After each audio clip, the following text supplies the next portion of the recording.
Renungan Tetes Embun. Renungan Tetes Embun, Selasa 15 Agustus 2023.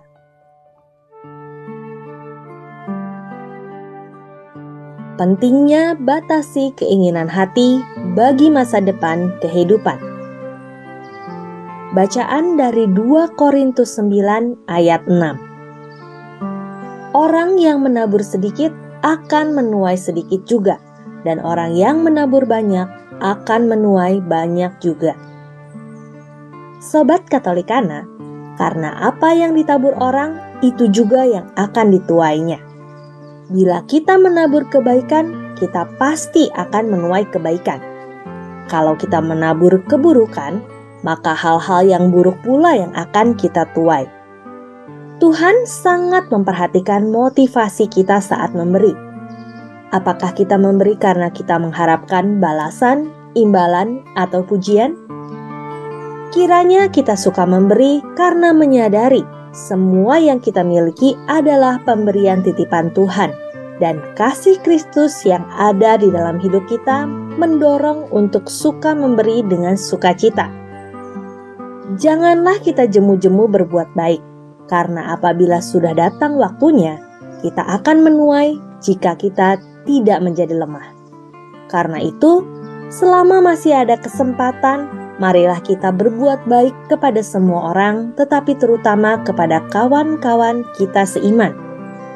Seperti yang tertulis dalam Galatia 6 ayat 9-10. Dan juga, jangan suka menunda-nunda untuk berbuat baik, seperti yang tertulis dalam Filipi 4 ayat 5. Memang, memberi dengan sukacita bukanlah hal yang mudah bagi orang yang hatinya melekat pada uang dan harta.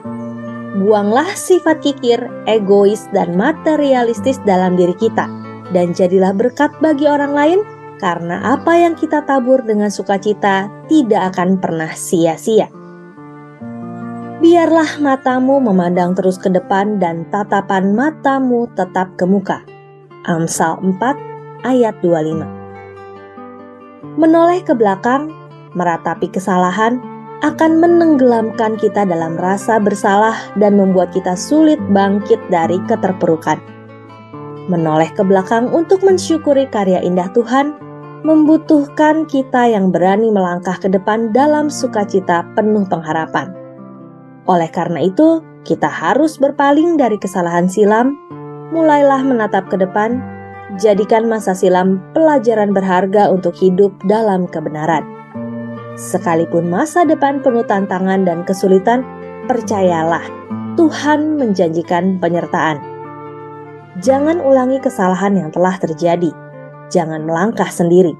Mintalah Tuhan memimpin dan memberkati agar setiap langkah menjadi berarti. Pandanglah Tuhan di tiap langkah ke depan. Tapaki hari ini dengan pasti, dalam iman dan pengharapan, dengan tetap semangat penuh sukacita. Marilah berdoa. Dalam nama Bapa dan Putra dan Roh Kudus. Amin. Ya Bapa, ampuni dan ajari kami untuk mampu menguasai diri dan membatasi keinginan daging, agar kami tidak jatuh dalam dosa. Amin. Dalam nama Bapa dan Putra dan Roh Kudus. Amin.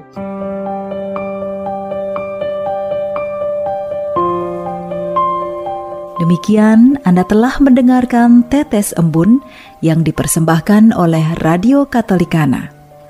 Renungan Tetes Embun bisa Anda simak di Radio Katolikana, media sosial Radio Katolikana, dan YouTube Katolikana. Terima kasih dan sampai jumpa.